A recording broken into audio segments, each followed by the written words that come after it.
आज का topic preposition.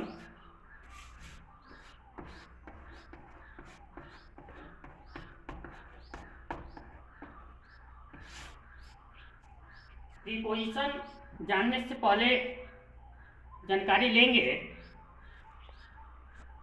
English words को कार्य एवं प्रयोग के दृष्टिकोण से 8 वर्गों में बांट दी गई है। प्रत्येक वर्ग को पार्ट ऑफ स्पीच के नाम से जाना जाता है। इसमें noun, pronoun, adjective, adverb, verb, preposition, conjunction, interjection. इसे इंग्लिश में बोलेंगे all the English words are divided into 8 groups according to the work they do in a sentence. Each group is called part of speech. Noun, pronoun, adjective, verb, adverb, preposition, conjunction, interjection. पुनः समझ लें, all the English words are divided into 8 groups according to the work they do in a sentence. Each group is called part of speech. Part of speech के अंतर्गत preposition भी आता है। तो preposition का यूज हम कैसे करेंगे, इसके लिए जनरल रूल होता है और स्पेशल रूल होता है, और कुछ प्रीपोजिशन क्या होते हैं जो होते हैं उसको रटना पड़ता है, याद करना पड़ता है। तो आज मैं जनरल रूल पर समझा रहा हूं।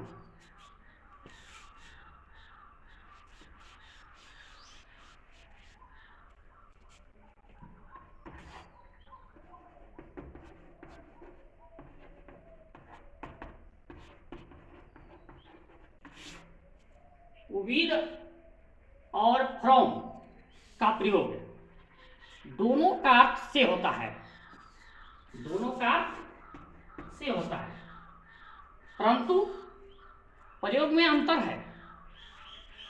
विद से साथ का बोध होता है, फ्रॉम से जुदाई यानी विदाई, अलगाव का बोध होता है। For example, I play with my friend, इसका हिंदी हुआ मैं अपने मित्र के साथ खेलता हूं।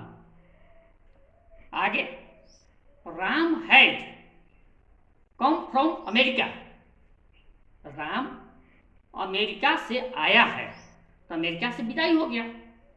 या leaves are falling from the tree, पत्तियां पेड़ से गिर रही है, तो पेड़ से यहां जुदाई हो गया। तो इससे स्पष्ट होता है विद से साथ का बोध होता है, फ्रॉम से जुदाई यानी विदाई का बोध होता है, अलगाव का बोध होता है।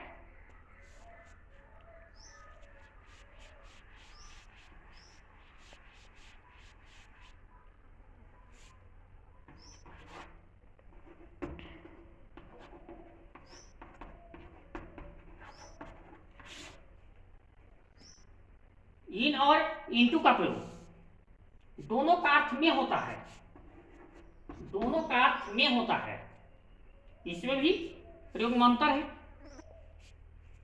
इन से स्थिरता का बोध करता है, जबकि इनटू से गति का बोध करता है। उदाहरण से स्पष्ट हो जाएगा, एक कुआं में मेढक है, एक कुआं में मेढक है, तो यहां मेढक जो है स्थिर है, विरामावस्था में है, एट रेस्ट है। दूसरा उदाहरण देता हूं, एक मेढक एक कुआं में गिर गया या कूद गया, तो यहां पर गति का बोध हो रहा है, मोशन का बोध हो रहा है। तो जहां गति का बोध होगा वहां पर इंटू का प्रयोग करेंगे।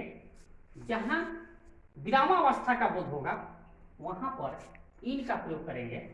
For example, there is a frog in the well. There is a frog in the well, इसका हिंदी हुआ कुआं में एक मेढक है। दूसरा उदाहरण है, ए frog jumped into the well. यहां पर गति का बोध किया। जहां गति का बोध होगा वहां इंटू का प्रयोग होगा। जहां विरामावस्था का बोध होगा वहां पर इन का प्रयोग होगा। आगे,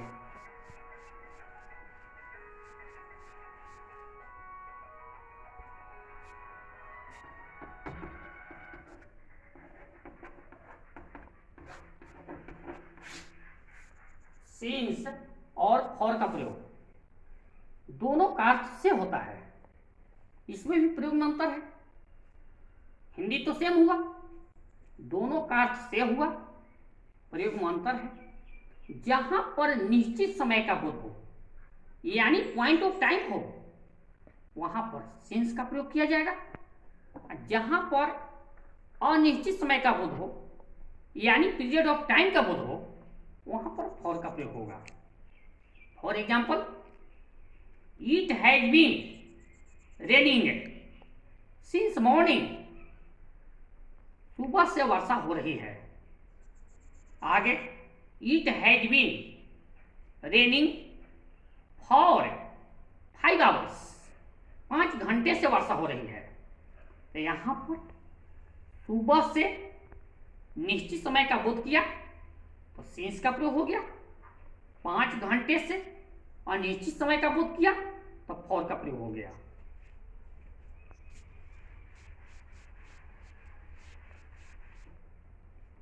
आगे,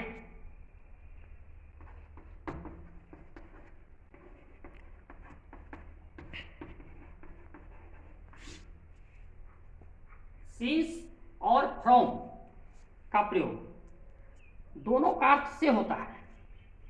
दोनों का प्रयोग निश्चित समय के पहले होता है। फिर भी प्रयोग में अंतर है। प्रेजेंट टेंस और पास्ट टेंस। प्रेजेंट टेंस और पास्ट टेंस में निश्चित समय रहता है यानी पॉइंट ऑफ टाइम रहता है तो सिंस का प्रयोग किया जाता है। जबकि फ्यूचर टेंस में निश्चित समय रहने पर फ्रॉम का प्रयोग किया जाता है।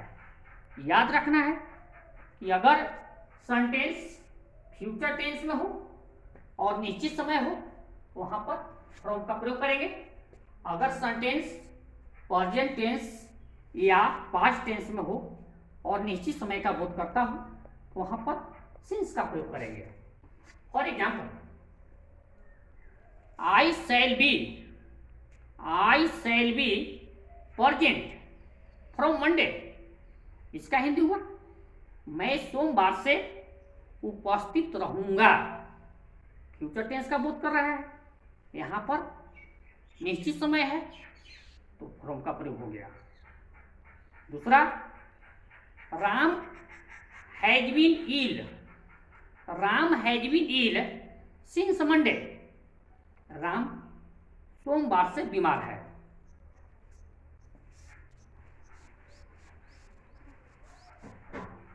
आगे,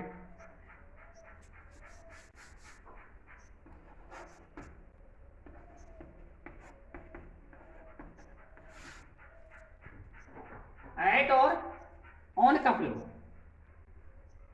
दोनों का प्रयोग समय के पहले तो होता है, लेकिन जब बजे रहता है 10 बजे, 8 बजे, 9 बजे, वहां पर एट का प्रयोग होता है। और जहां पर सप्ताह के दिन का नाम हो और हिंदी में को निकलता हो तो वहां पर ऑन का प्रयोग होगा। जैसे मैं प्रतिदिन 10 बजे विद्यालय जाता हूं, यहां पर एट का प्रयोग होगा। मैं सोमवार को पटना जाऊंगा, यहां पर ऑन का प्रयोग होगा। थैंक्स।